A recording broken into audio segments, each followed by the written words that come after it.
You know that moment when you're about to start studying, but suddenly your plants need watering, your desk needs rearranging, apparently your fridge needs deep cleaning.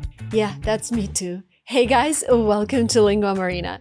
Today I am going to share science-backed procrastination hacks that are not your usual just make a to-do list advice. I've been testing these methods for years and years now, and they're based on two of my most favorite books, Essentialism by Greg McKeown and Willpower Doesn't Work by Benjamin Hardy. And I'm gonna share psychological strategies that really worked for me. So first of all, it's really not you, it's your environment.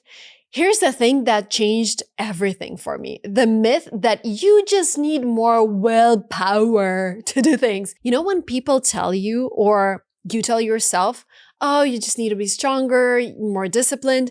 Yes, it works for a tiny bit. But research actually shows willpower is unreliable when you're constantly fighting temptation. Temptation to water your plants, temptation to clean your fridge. Here's a practical example. You want to stop checking Instagram every 5 minutes while studying, right? And the typical advice here will be, well, just don't do it, meaning just resist it, be strong. But believe me, the algorithm doesn't want you to be strong.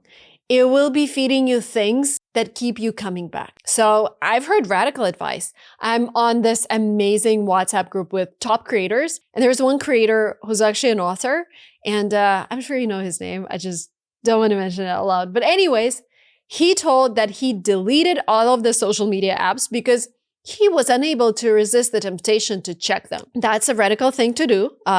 His business does not depend on social media. My business does. And so what I do instead is put my phone on either airplane mode or I leave it in another room, not on my desk, not on my pocket. This is called the friction trick.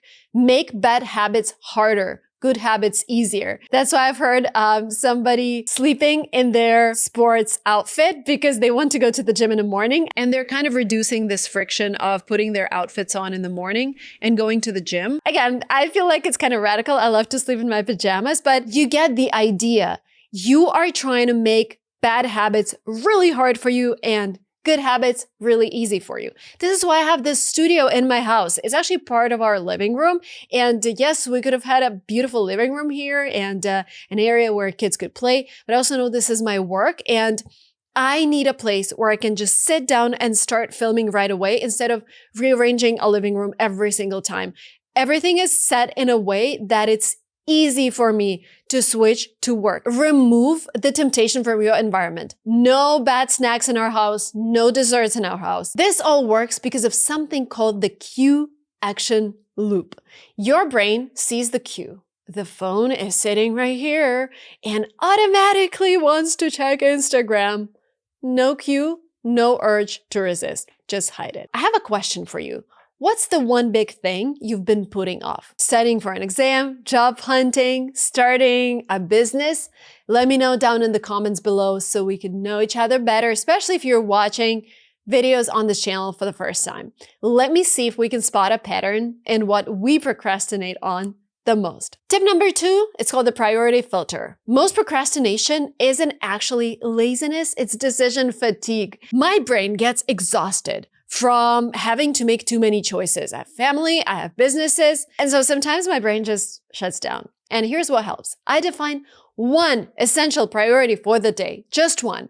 Everything else is nice to do, but not essential. This comes from essentialism, which says if something isn't a clear yes, it's a no. And this is something I'm still learning, honestly, like having 3 channels on YouTube, having multiple businesses. I feel like I've done a lot of different things in my 20s, which is great, but I'm in my 30s now, mid-30s.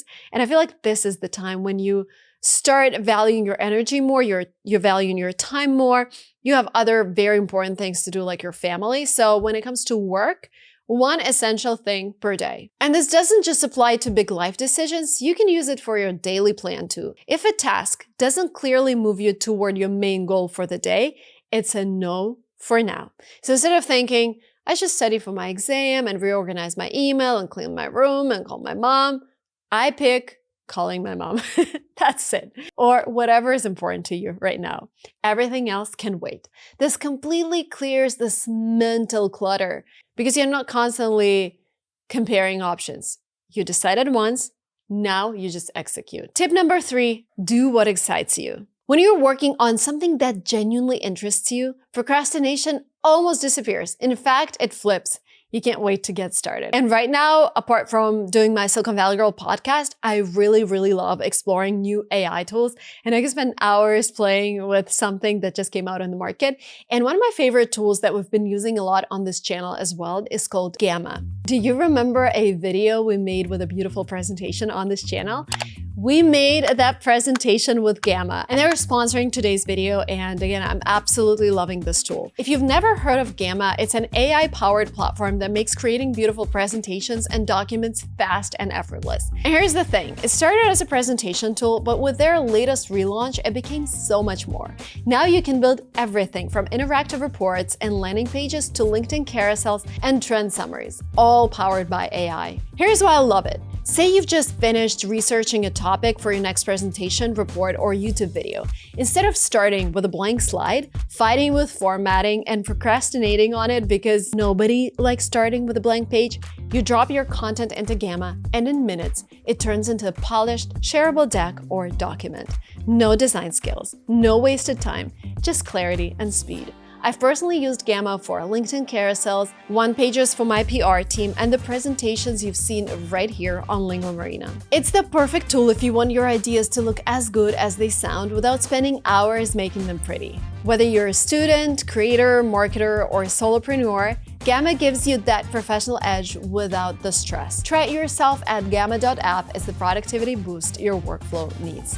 Number 4, energy before effort. This one's about working with your biology, not against it. I'm a morning person. My brain is the sharpest between, I think, like 8 a.m. and 11 a.m. So guess when I do my most challenging work? Exactly then. I film videos, I create new ideas, I handle complex projects in the morning, I look at all the dashboards. Afternoon is for more relaxed things like emails, easy tasks, admin stuff.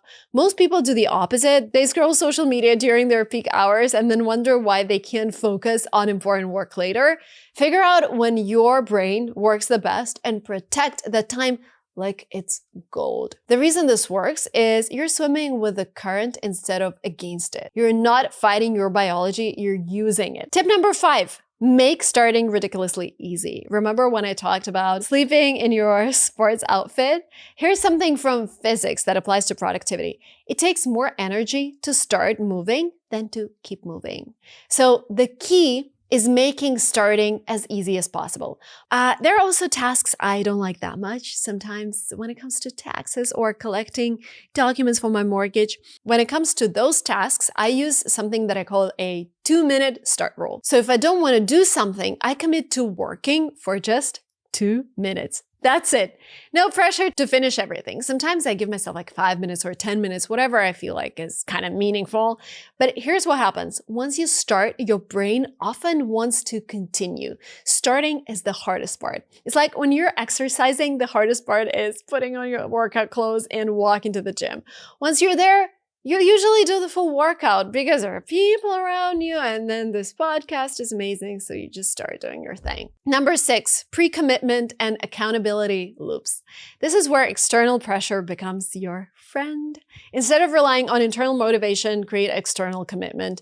I tell my team, yes, I'll send you this footage by Friday, 3 p.m. Now it's not just internal pressure anymore, it's external, it's coming from my team. I have to deliver or I'll look unprofessional. You can do this with friends too. Tell someone, I'll send you my essay draft by Thursday evening. Now you have accountability that doesn't depend on your mood or motivation. The key is making these micro commitments small, non-negotiable deadlines that create momentum. Do not commit to finishing everything. Commit to specific small steps. Number 7, no decision routines. Every small decision you make during the day drains your mental energy.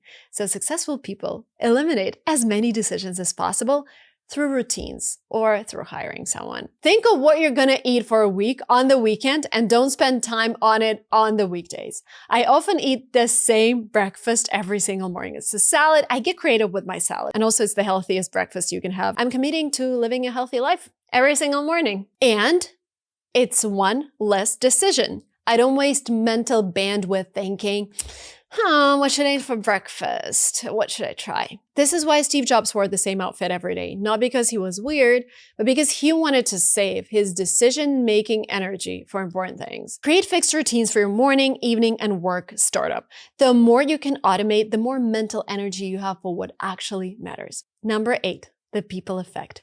Procrastination is contagious, but so is focus. And that's why I live in Silicon Valley.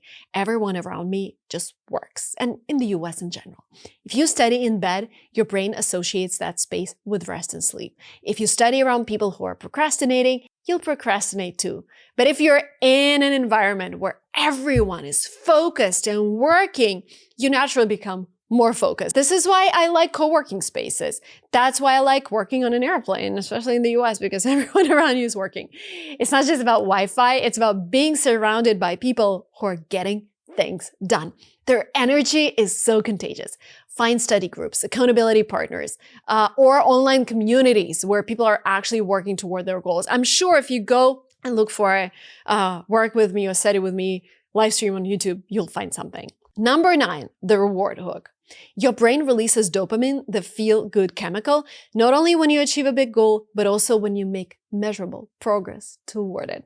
This is called the progress principle, and it's why even small wins can boost your motivation. And you can use this to your advantage by breaking big tasks into tiny, visible milestones. For example, when I need to write something like an essay for my email newsletter, which doesn't really reward me until it's 100% done, I take steps like I'll find 3 topics. I write an outline. I'll write an introduction. Each time I complete and check off one of these steps, my brain gets a small dopamine hit. And over time, you're literally training your brain to associate work with reward, making it more likely you'll keep going. I like using a simple notebook for this. Physically crossing something off is often more satisfying than clicking a checkbox in a digital app. And of course, weekly reflections and resets are so important. We even have this family meeting with my husband. We have it once a quarter where we just share our goals. It's the part most people skip, but it's crucial. You need to review what worked for you and what didn't. Ideally, you do it with someone like-minded, someone hardworking, someone who has the same energy as you. Every week we have this team call where we spend 20 minutes talking to each other about strategies that worked last week, which ones felt forced, why we had delays. For me, it's just so important to measure everything, but also think about big goals every single week. So I wanted to wrap up by saying that my mom told me this thing: you don't rest, you just change activities. For me, there was no time where my mom would tell me like, oh, you can just watch cartoons for 2 hours. Never. She said, oh, you're tired of studying? Then go clean your room. You're tired of cleaning your room? Go to the dance class. So all my childhood, what I was doing, I was just switching from one activity to another. I never went to parties. And yes, I kind of regretted it back then. Now I'm just so happy that I was trained to be productive and it helps me. But even with my upbringing, I realized that I still procrastinate. Sometimes I open my Instagram and I'm like, oh my God, it's been 30 minutes and I was supposed to post stories and instead I'm just scrolling. I guess that happens to you as well. So procrastination isn't a personal flaw. It's just data about what systems are not working for you. Some techniques work for some people, not for others. You need to find your personal combination. Let me know which technique you like the most. Thanks so much for watching this video. Share your comments down below if you want more productivity videos from me. And as you've seen, we're experimenting with this format where I'm not only talking about English, but talking about education in general and business in general. So if you're liking the series, please let me know in the comments below. That means a lot for my team and for me. Thank you so much. Subscribe to this channel and I'll see you very soon. Bye.